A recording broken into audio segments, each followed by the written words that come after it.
Bismillahirrahmanirrahim. Assalamualaikum warahmatullahi wabarakatuh. Salam mahasiswa. Bagaimana kabarnya teman-teman? Semoga kalian semuanya di sana dalam keadaan sehat walafiat.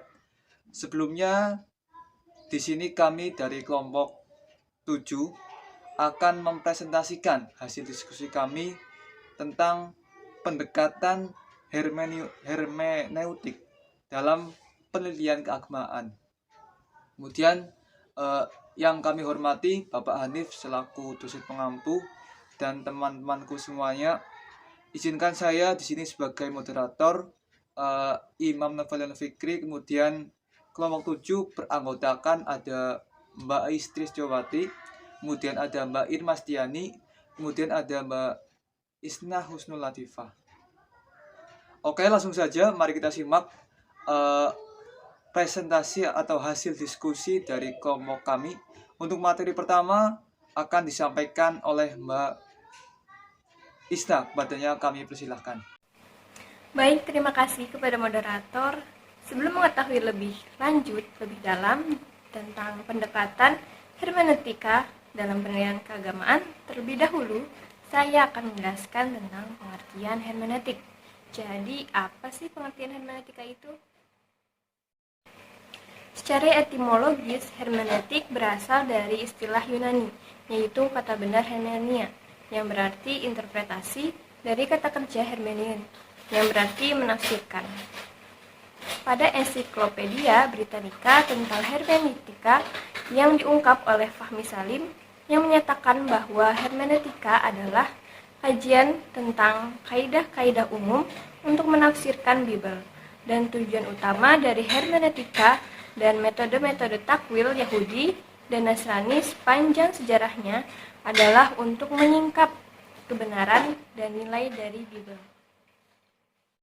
Materi selanjutnya yaitu karakteristik pendekatan hermeneutika sebagai studi agama. Hermeneutika sebagai pendekatan studi agama memiliki 6 karakteristik. Yang pertama adalah hermeneutika yaitu metode dari seni penafsiran teks tak umum atau kalimat sebagai simbol teks itu. Yang kedua, hermeneutika adalah metode yang memadukan dan menggabungkan antara filsafat dan kritik sastra atau samara. Yang ketiga, metode hermeneutika bertujuan mencari makna yang terkandung dalam teks. Namun, yang dicari oleh hermeneutik bukanlah makna sederhana atau yang dangkal, melainkan makna yang bernilai karena terkait dengan upaya penghargaan atas esensi manusia. Yang keempat, hermeneutik adalah metode tafsir individualis sekaligus objektif atau idealis dan mengakui keragaman level metafisika.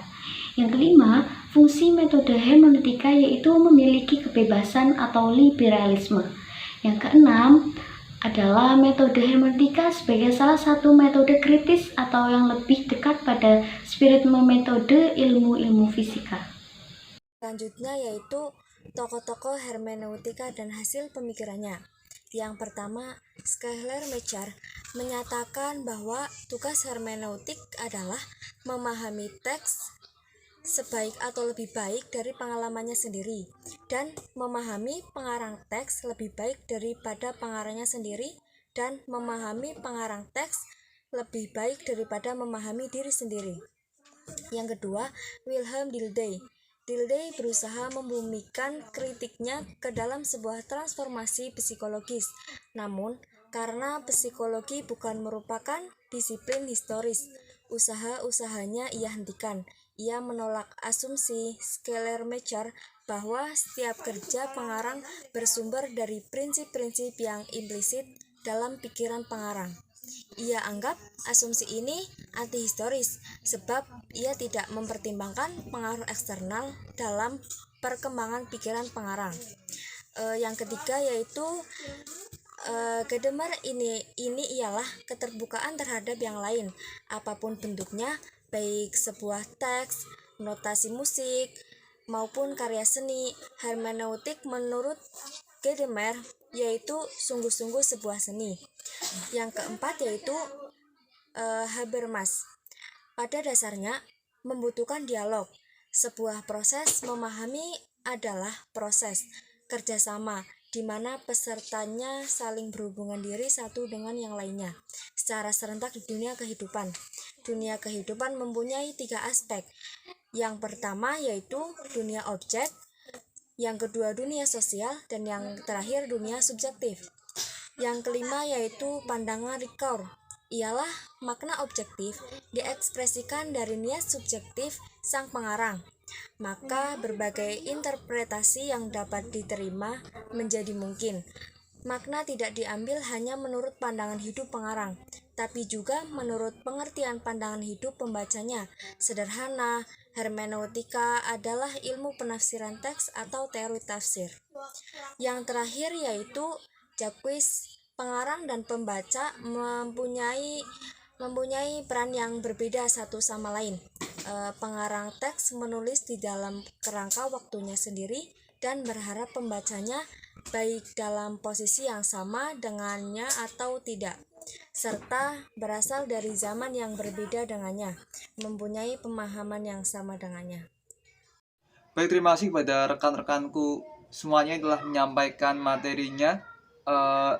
Dari beberapa materi yang rekan-rekan sudah sampaikan, saya sebagai moderator dapat sedikit menyimpulkan, yaitu tentang hermeneutik yang berarti menafsirkan, digunakan para agamawan dengan menyuguhkan makna dalam teks klasik, kemudian berkembang dalam bidang yang lain seperti sastra, hukum, dan filsafat.